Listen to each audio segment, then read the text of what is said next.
Bonsoir à tous, bienvenue dans votre émission La Réunion Léla. On espère que vous êtes en bonne santé malgré le contexte sanitaire, que vous gardez le moral parce que ça c'est important. Ça nous aide à mieux lutter contre l'environnement stressant et parfois dépressif. Donc il faut tenir, il faut absolument ne pas baisser la garde. C'est important et surtout prenez soin de vous. On va essayer de vous accompagner un petit peu. On va parler justement de ce contexte-là. On parlera d'écologie. C'est dans Causement Réunionnais.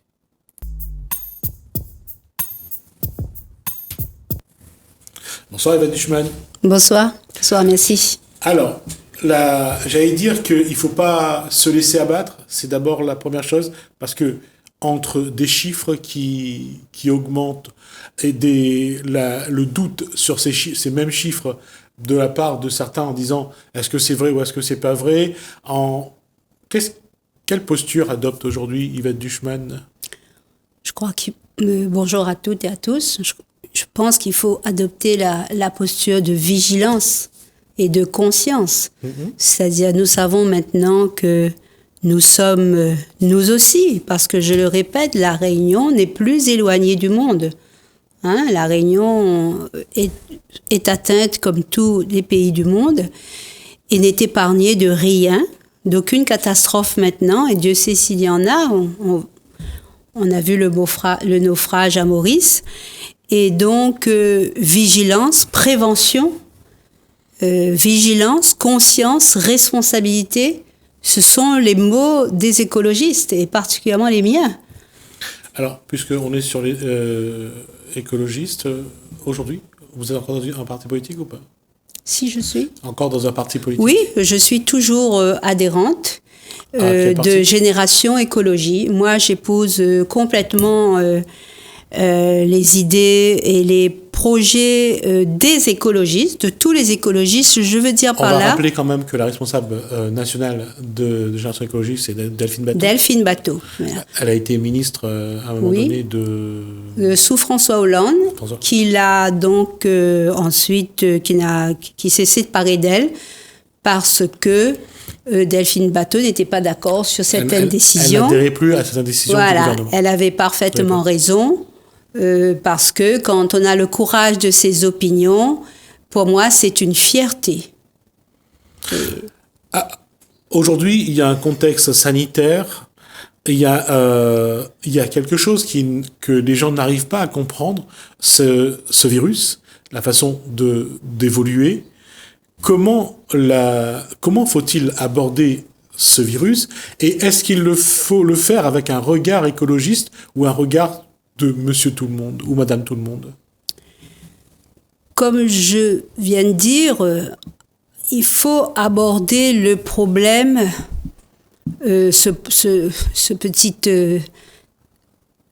cet animalcule, c'est-à-dire un tout petit virus là, dans toute sa globalité. Donc, il faut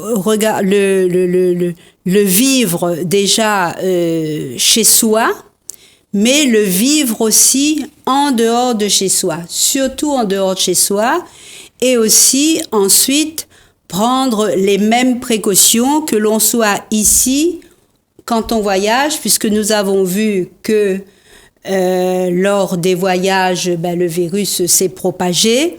Et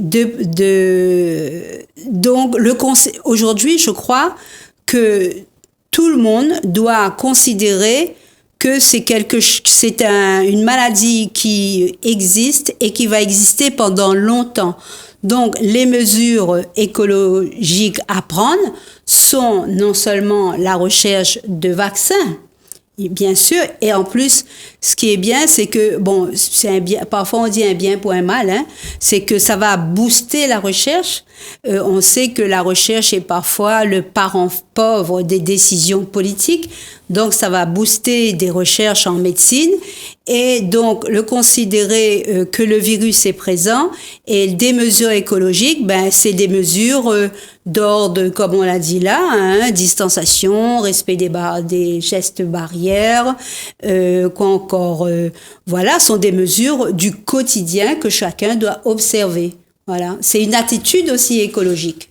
Alors, justement, si on regarde plus ou moins le contexte, on regarde également ce qui passe au niveau national, mais également ici, on voit que la classe politique, de manière générale, n'a pas vraiment une posture par rapport à ça. Ils agissent toujours à protéger, bien sûr, les concitoyens. Chaque commune met en place, en tout cas, des cadres pour que, surtout à l'école, pour que les enfants soient protégés, pour que le personnel soit protégé, pour que dans la commune ça se passe bien.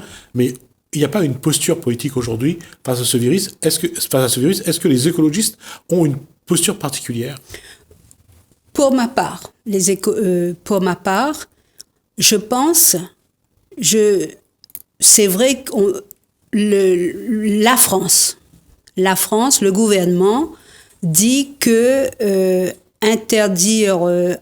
obliger le test et la septaine, c'est anticonstitutionnel. Ça, là, on parle d'arriver à l'aéroport de Roland-Garros. Oui.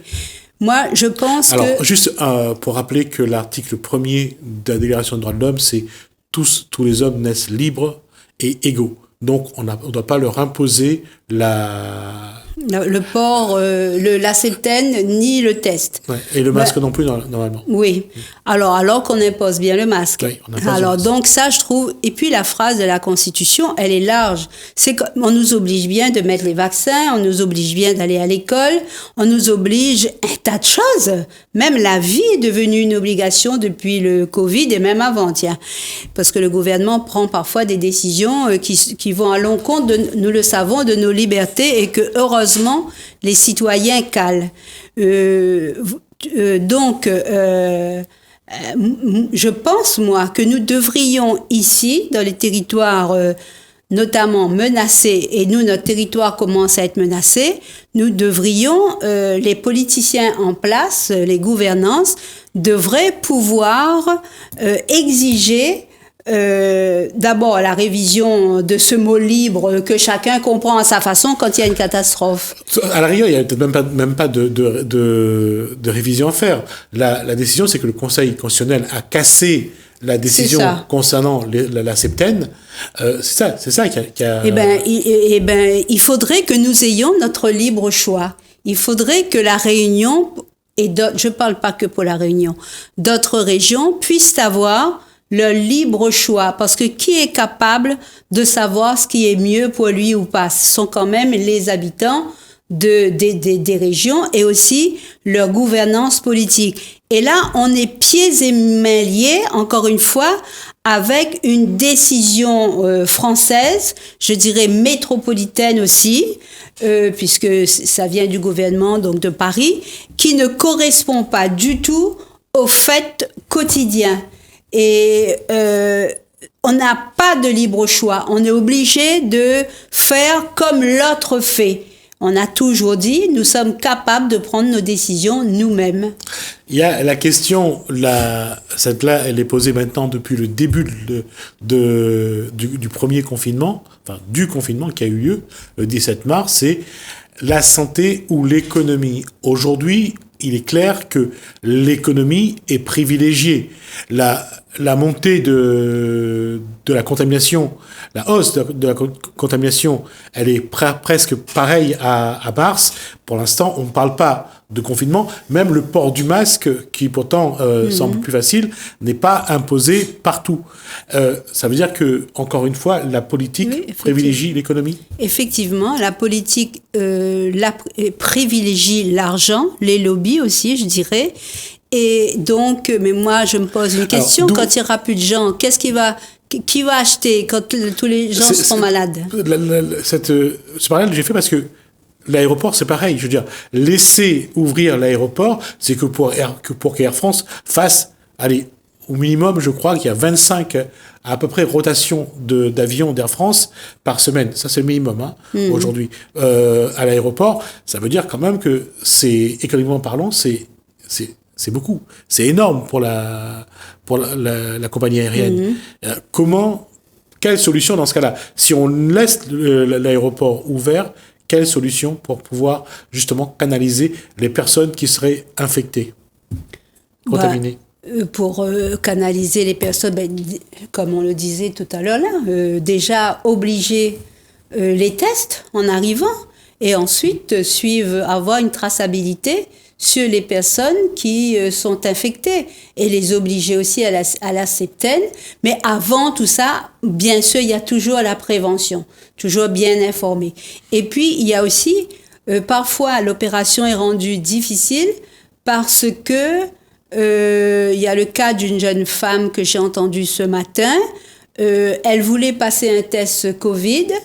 La compagnie aérienne a refusé parce qu'il fallait, alors qu'elle avait un billet d'avion. Elle avait un billet d'avion et donc elle le présentait pour passer le test et le test n'a pas été fait parce que il fallait présenter une ordonnance du médecin. Donc, vous voyez, ça alourdit les démarches des gens. Il faut faciliter au maximum les démarches des gens. On sait très bien qu'on est dans un monde économique et que tout est question d'argent. Faire un test, ça coûte. Et l'hôpital qui a reçu la personne n'a pas voulu engager des frais, la dépense. Oui. C'est dommage pour un hôpital, parce qu'un hôpital, c'est fait pour sauver les gens. Ce n'est pas fait pour compter seulement ses sous. Malheureusement, quel que soit l'endroit c'est l'économie du monde, qui prime. L'économie prime, on le sait. Et donc, on revient à ça. On revient sur cet aéroport parce que la contamination à La Réunion vient de là, vient des gens qui arrivent de l'extérieur. Comment faire aujourd'hui? Est-ce qu'il y a une façon de faire qui protège l'économie en même temps qui protège la santé? Est-ce que au niveau écologiste, est-ce que vous avez déjà pensé à ça? Réfléchi. Moi, je crois que pour les zones qui sont en zone, pour les régions autour de nous, qui sont en zone rouge, interdire les vols entre La Réunion et aussi bien pour protéger La Réunion que pour les protéger eux. Donc déjà, interdire pendant un moment. On a vu par exemple un cas de cette femme qui, sa mère est partie avec son enfant à Mayotte avant le 17 mars et 5 mois après, sa mère et son enfant étaient toujours à Mayotte. On a vu cette dame faire appel pour savoir quand est-ce que son enfant va rentrer. Je connais aussi le cas d'une famille où la mère est partie et que elle est toujours à l'extérieur. Et c'est là on voit aussi les difficultés à répondre à toutes les demandes, parce que les demandes c'est une personne par une personne, quoi. Et l'État n'a pas non plus les moyens de répondre à tout. Bien sûr. Mais je veux dire, aujourd'hui, nous savons tous que nous passons un cap difficile. Mais peut-être aussi prendre sur soi et passer ce cap. Aujourd'hui, il y a les téléphones, il y a qu'on peut se parler facilement, on peut se voir à n'importe quel moment. Donc peut-être vaut mieux ça plutôt que mourir. Oui, Yvette Duchemin, je suis d'accord en théorie, on est tous d'accord. Mais on voit bien que les gens sont restés. Les gens sont restés enfermés 55 jours. Il y a une souffrance. Et on voit à quel point c'était difficile. Et pourtant, on habite sur la même île. La même île, on habite à 20 km de la personne, mais ne pouvant pas le voir. Il y avait une vraie souffrance pour certains. Effectivement, pour nous tous, je crois. Ne pas toucher ses parents, ne pas voir ses enfants, sa famille. Cette maladie, ce virus, est une souffrance au quotidien. C'est pour ça que je dis, il faut que nous ayons, nous-mêmes, nous prenions sur nous, il faudra que nous soyons forts. Alors justement, sur ce point-là, peut-être que c'est là où on voit que cette population réunionnaise, elle a manqué parfois justement de dire on est en temps de guerre, on est en train de se battre contre un virus, je dois être fort. C'est vrai que ça me manque, c'est vrai que j'ai pas droit à ça, c'est vrai que j'ai plus droit à ça, mais c'est pas grave, ça va durer, même si ça dure 1 an, mais il faut tenir. Ça, on ne se dit pas. On veut tout de suite. On a vu qu'avec le déconfinement, le monde d'après a été catastrophique. Pire que le monde d'avant. Voilà. Tout le monde voulait retrouver les gestes d'avant, les habitudes d'avant, la liberté, la sensation de la liberté d'avant, et ça donne le résultat d'aujourd'hui. Oui, mais cependant, moi je dirais que les usagers, ils font comme ils peuvent dans cette souffrance qu'on a évoquée. Je dirais que ce sont à nos dirigeants, notamment à ceux qui prennent des décisions, qu'il fallait les prendre bien en amont et ne pas attendre que les catastrophes s'accumulent. Nous avons un préfet, nous avons une directrice de l'ARS, nous avons donc nos maires qui ont vraiment pris toutes les précautions nécessaires, mais nous avons parmi certains, donc l'ARS notamment, tout le monde le sait, a été trop lente à réagir. Et donc, ce qui fait que si on peut pas exclusivement dire que les usagers, moi, toi, y compris, nous sommes pressés de revenir au monde d'avant, si de l'autre côté de ceux qui prennent des décisions, ils ne les prennent pas fermement. Et je pense que ici, les décisions n'ont pas été assez prises fermement. Voyez, et qu'il aurait fallu réagir bien plus rapidement et avec plus de fermeté. Et encore une fois, ce truc anticonstitutionnel, moi je pense qu'il faut le balayer d'un revers de main parce que sinon l'épidémie va continuer et des morts il y en a. Et est-ce que cette décision-là, ça laisse l'impression qu'on essaye de laisser, enfin on a envie de laisser l'épidémie évoluer? C'est-à-dire que on pense à ça. Le Conseil constitutionnel décide que la liberté est prime, on a l'impression quand même qu'on favorise. Et on l'a vu en métropole. Je ne sais pas si à La Réunion ça s'est passé, mais on a vu les chauffeurs de bus se faire taper dessus. Ça, oui. On a vu des gens qui conseillaient aux jeunes de prendre un masque, de mettre leur masque. Et ce que ça donnait, il y a aussi le comportement de certains qui n'aident pas, ils sont pas civiques, ils sont pas intelligents non plus. Et au lieu d'essayer de participer à la protection, à la lutte contre le virus, ils essayent plutôt de créer un climat détestable. Oui, heureusement que moi, je tiens quand même à nous féliciter. On n'est pas à ces extrêmes ici à La Réunion. Ça veut dire que nous comprenons bien que, et de plus en plus, que là, on n'a pas de masque parce qu'on respecte les gestes barrières, bien sûr, mais en dehors, dès qu'on sort, ça veut bien dire qu'on a compris l'importance du geste et qu'on le fait si on est dans un environnement clos ou à l'extérieur, dans la rue, maintenant, tout le temps. Ce matin, j'étais dans un collège pour la réception des nouveaux collégiens. Nous avions tous notre masque et tous les parents, c'est un gros collège et de Saint-Denis, et tous les parents avaient leur masque et tous les élèves de 6e et autres avaient leur masque. Donc, et les éducateurs sont là aussi pour le rappeler.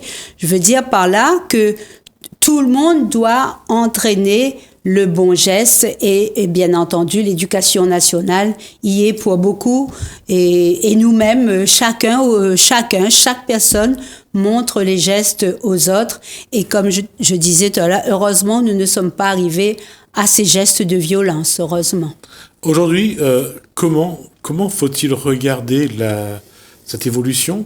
Est-ce que c'est toujours mettre en place il y en a plus aujourd'hui, la distanciation, les gestes barrières, prendre des précautions. Quelque part, Yvette Duchman, on est obligé de s'enfermer chez soi. Aujourd'hui, oui, c'est vrai. On ne peut plus sortir, on évite d'aller voir les gens, et c'est pas l'État qui le demande. Nous-mêmes, beaucoup d'entre nous n'ont plus envie de sortir, n'ont plus envie d'aller dehors, parce que le virus est là. Oui, bien entendu. Oui, on se freine, et c'est ça qui nous fait du mal, parce que quand on se freine à aller voir ses amis, ses parents, tout ça, on est malheureux. Quand on ne peut plus serrer ses enfants dans ses bras, on est malheureux.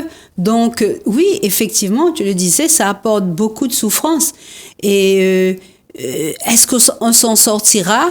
Les experts disent qu'on en a pour des années, mais bon, il est à espérer que nous puissions trouver un bon vaccin, un vrai vaccin aussi, qui ne soit pas fait rapidement, puisque on est dans une détresse mondiale. Il est à espérer qu'on puisse trouver ce vaccin, mais à côté de ça, d'un point de vue écologique, il faut que, tu demandais tout à l'heure qu'est-ce qu'il faut faire, il faut que nous puissions aussi arrêter d'utiliser et de détruire notre environnement.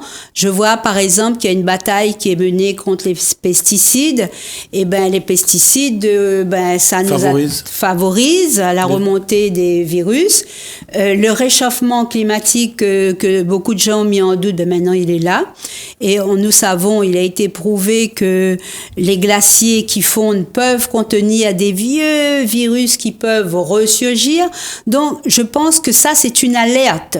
Et que malheureusement, si nous ne voyons pas, nos enfants verront d'autres. Malheureusement. Il y a une réalité. On a vraiment l'impression que ce monde, aujourd'hui, pour une partie, il y a une partie qui est consciente du danger, essaye d'agir comme il faut. Mais il y a une partie, et souvent c'est la grosse partie, qui sont totalement à côté, qui vivent leur vie sans se soucier des autres. Et ça c'est quelque chose qui est là. Et quelqu'un disait que ce sont ceux qui ne font... Et malheureusement, ce sont ceux qui sont conscients, qui doivent bouger, qui doivent essayer de faire prendre conscience à ceux qui restent toujours insensibles, finalement. Ce sont... Je dirais à la limite, ce sont même des dangers pour les autres, parce que rester insensible, rester indifférent et vouloir tout faire comme avant, quand on sait qu'on ne peut plus faire comme avant, c'est mettre en danger sa propre famille et mettre en danger les autres. Donc, ce sont des gens qui sont à la limite indifférents à tout, qui n'ont pas de cœur, pas d'empathie. Parce que le masque, on le porte pas seulement pour soi, le masque, on le porte pour protéger l'autre. Et donc, continuer à dire, je rentre chez moi, je regarde la télé, je fais ma petite cuisine, je m'occupe de rien, débrouillez-vous, pouf, de toute façon, le monde va continuer à tourner. Ce sont des gens qui sont méchants, mesquins, petits.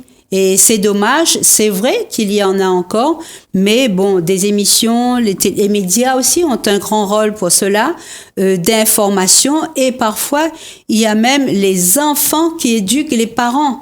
Alors, c'est pour vous montrer, c'est vrai que nous avons aussi à recevoir de nos enfants parce que ils sont neufs, ils sont spontanés, ils ont à nous apprendre. On apprend beaucoup avec nos enfants, nos petits-enfants, avec les jeunes qui sont autour de nous. Je dis jeunes parce que je suis moins jeune qu'eux. Et donc, nous avons beaucoup à apprendre d'eux.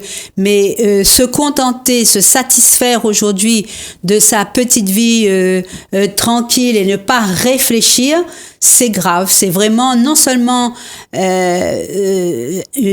c'est aussi un manque d'intelligence, je dirais. Merci. Humaine. Merci Yvette Duchemin. On arrive donc à la fin de ce temps qui nous était imparti. Merci pour cet échange. On aura l'occasion sans doute de vous revoir sur ce plateau pour aborder d'autres sujets.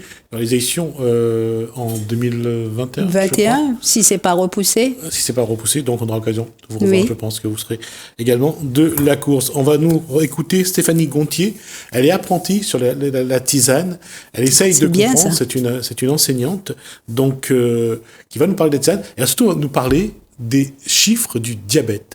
Et vous allez être surpris de ce qui va être dit. Et à La Réunion, 4 Réunionnais sur 10 sont concernés par le diabète. Je vous propose d'écouter Stéphanie Gontier sur ce sujet.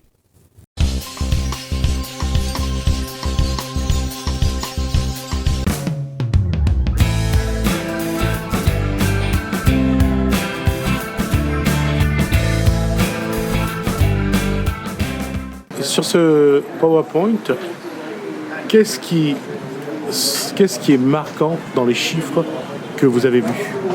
En fait, ce qu'il y a de marquant, c'est qu'à La Réunion, le taux de diabète continue à augmenter de 4% tous les ans, malgré des campagnes, malgré la médication allopathique. Donc quand on observe, quand on voit sur les marchés les bienfaits que les plantes font à certaines personnes qui reviennent en gambadant en disant quelques semaines après, waouh, les médecins ils hallucinent, mon taux de diabète est au plus bas, c'est vraiment merveilleux. On se dit qu'il y a vraiment quelque chose à faire pour aider la population, pour accompagner, parce que il y a l'aspect plante, mais il y a aussi tout ce qui est alimentation, tout ce qui va avec. Savoir qu'il y a, dans le PowerPoint, on voit il y a pas mal de plantes qui sont hypoglycémiantes, donc qui peuvent faire partie d'une alimentation quotidienne. C'est pas des choses compliquées, c'est des choses qui sont à la portée de tous, qui sont pas chères et voilà, qui pourraient apporter beaucoup de bien-être à beaucoup de monde. Parmi les chiffres qu'on voit, pourquoi on a l'impression que les Réunionnais semblent ignorer le contexte, semblent ignorer le diabète et continuent une alimentation désordonnée? C'est une bonne question, à laquelle je n'ai pas de réponse. Je reviens au PowerPoint. Qu'est-ce que les gens doivent voir dans ce PowerPoint qui doit les marquer, qui doit les interpeller? En fait, ce qu'il y a d'intéressant, c'est vraiment, c'est la question en fait que la période actuelle nous pose, c'est la question de l'autonomie en fait. Quelle autonomie chacun nous avons face à notre santé? Nous sommes les meilleurs médecins pour nous-mêmes. Nous sommes à l'intérieur de notre corps, nous le connaissons, nous le sentons. Et en fait, l'intérêt de ce PowerPoint, c'est justement de travailler l'autonomie, parce que dans tous les jardins, partout, il y a plein de plantes qui sont utiles et qui pourraient justement, après là c'est vraiment les tisaneurs aguerris qui par vague de traitement, parce qu'une seule plante peut pas toute une vie accompagner une personne, il faut changer, etc. Mais qui pourrait, en fait, que les gens puissent s'auto-soigner au maximum. Après, c'est pas un rejet complet de tout ce qui peut aider. Mais là, tout à l'heure, il y a une dame qui parlait et qui disait que elle, ça fait des années, elle est diabétique, mais elle gère son diabète avec les plantes, avec son alimentation, elle est à l'écoute de son corps, et comme ça le médecin il dit voilà, c'est juste parfait. Il n'y a pas besoin d'autres molécules qui parfois créent ensuite d'autres problèmes en cascade. Pour les personnes de votre génération qui sont partagées entre un patrimoine et un héritage familial, les tisanes, et une posologie proposée par la médecine moderne, comment trouver la posture adéquate, idéale et efficace pour se soigner? Eh bien, je dirais que la posture, elle ne se trouve pas justement dans la norme, dans quelque chose qui est, ça c'est bien, ça c'est pas bien. Je pense que la posture, elle se trouve par l'éthique. Qu'est-ce qui, moi, me fait du bien? Observer, tester au fil du temps, au fil des années. Et puis, je pense que c'est ça. On est les meilleurs médecins pour soi-même. Et je pense que c'est une solution pour l'avenir et pour les troubles actuels aussi qu'il peut y avoir, voilà, au niveau mondial, etc. C'est une voie. Pourtant, entre la médecine moderne et la tisane, beaucoup de gens ne savent pas sur quel pied danser. C'est vrai.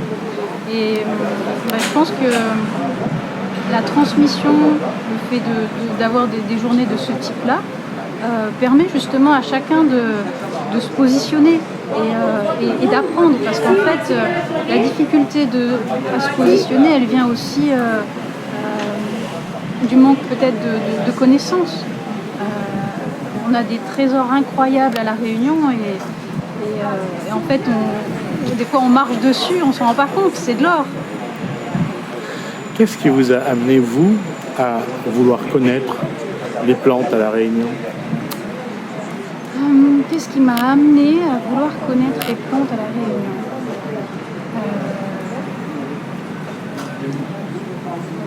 Beaucoup de choses. En fait, c'est vrai que